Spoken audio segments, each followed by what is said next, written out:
Cliff Richard, the Peter Pan of pop. Now, being a Cliff Richard fan wasn't really something to be proud of when I was at school. Well, most of my friends were listening to new romantic and punk rock music. I mean, I'm 59, so, that sort of works out. That was the scene I should have been in, or even listening to progressive rock bands like Genesis and Pink Floyd. Yes, I did like some of the 70s music and 80s music, but I was also listening to Cliff Richard and the Shadows, the Beatles, Gerry and the Pacemakers, Buddy Holly, Frank Sinatra and Nat King Cole. Now, my mum and dad had an old Carousel music centre, and it ended up in my room with a massive box full of 45 records, if you remember 45s, little singles. And I just kept listening to them over and over and over, like Cliff Richard and the Shadows I was listening to. I also watched all the movies, like Summer Holiday, The Young Ones, becoming a secret Cliff Richard fan. So I didn't really mention it at school because it would have gone down badly, as I'm saying. Now, Sir Cliff is probably one of the most well-known UK artists from that bygone age of rock and roll. And love him or hate him, he's had an extremely successful career.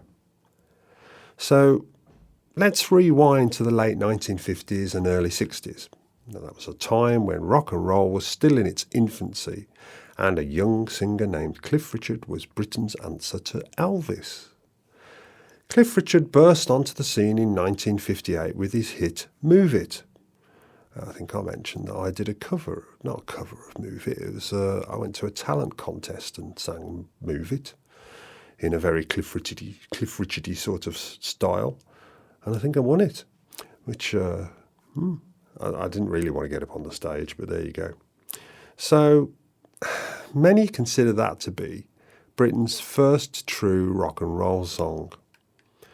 Now, his singing style was distinct, smooth yet energetic, polished yet packed with youthful rebellion. Unlike the raw bluesy grit of American rockers, Cliff's voice had the clarity and precision. He mastered the art of controlled vibrato and phrasing, making his songs sound effortlessly catchy. Now, backing him up were the Shadows, of course, whose tight musicianship helped define his early sound. So songs like Living Doll and The Young Ones showcased Cliff's ability to blend pop melodies with a slight rocky edge, making him the UK's most bankable star by the early 60s.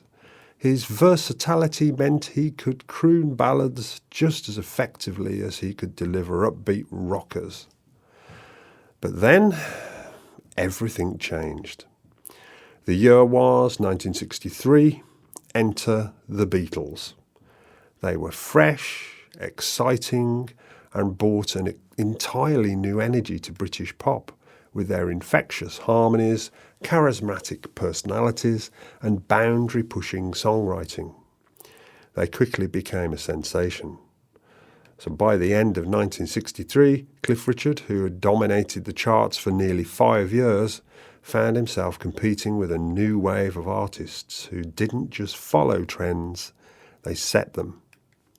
The Beatles' success wasn't just about music. It was about attitude. They wrote their own songs, injected humour into their performances, and had an edgy, rebellious charm that contrasted with Cliff's clean-cut image. For the first time, Cliff Richard was no longer the undisputed king of the British charts. As Beatlemania took hold, the Fab Four claimed hit after hit, pushing Cliff's music to the sidelines. And how must that have felt? He was top of the tree in places like Abbey Road Studio recording. Well, it wasn't Abbey Road then, it was EMI.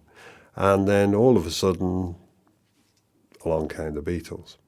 So in 1963, Cliff had the #1 song Summer Holiday. But by the following year, the Beatles were unstoppable, scoring chart-topping hits like I Want to Hold Your Hand and She Loves You. Rather than fading into obscurity, though, Cliff adapted. He moved towards a more adult contemporary sound in the later 60s, and even experimented with gospel music in the 70s. His ability to reinvent himself kept him relevant, even as rock music evolved even. Cliff Richard may have been overshadowed by the Beatles, but his influence on British pop is undeniable.